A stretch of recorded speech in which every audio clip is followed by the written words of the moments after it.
Nous allons travailler sur les préfixes et les suffixes, dans le but de mettre en relation le sens d'un mot avec sa graphie, la façon dont on l'écrit.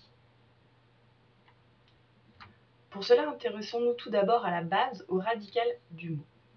C'est ce qui ne va jamais changer, ce qui va porter le sens et ce qui va nous permettre de former des mots de la même famille. Reprenons cet exemple.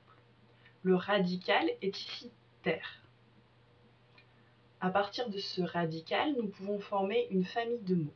Terrestre, terrasser, terrasse, atterrir, atterrer.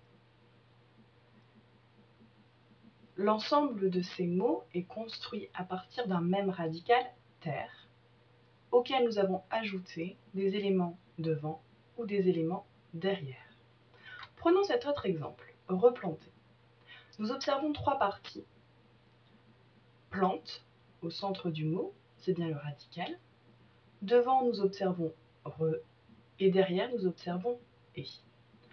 En réalité, plante est le radical, re est le préfixe placé devant, et est le suffixe placé après. Donc pour créer des mots de la même famille, on utilise des préfixes et des suffixes. Un préfixe précède le radical, il se place toujours devant. Il permet de modifier le sens d'un mot. Dans cet exemple, espoir, si je lui ajoute un préfixe dé, je crée le mot désespoir, un mot qui n'a plus du tout le même sens. Les préfixes sont nombreux et sont souvent d'origine latine ou grecque. Attention, l'orthographe du préfixe peut être modifiée en fonction de la première lettre du radical.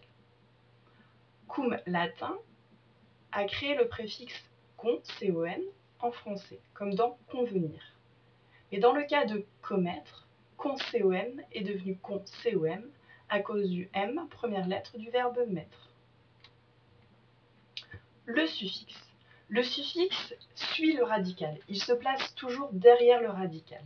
Il va modifier le sens d'un mot et il peut aussi modifier sa classe grammaticale.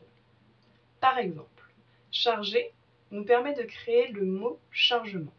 Charger est un verbe alors que chargement est un nom. Lorsqu'on ajoute un suffixe au radical, il faut parfois modifier l'orthographe du radical. Prenons cet exemple. Botte, si je veux créer un nouveau mot de la même famille en utilisant un suffixe tel que un, in, je vais devoir supprimer la dernière lettre, e, pour créer le mot bottine. Attention, les préfixes et les suffixes ne sont pas des mots, ils ne peuvent pas exister seuls, sans radical.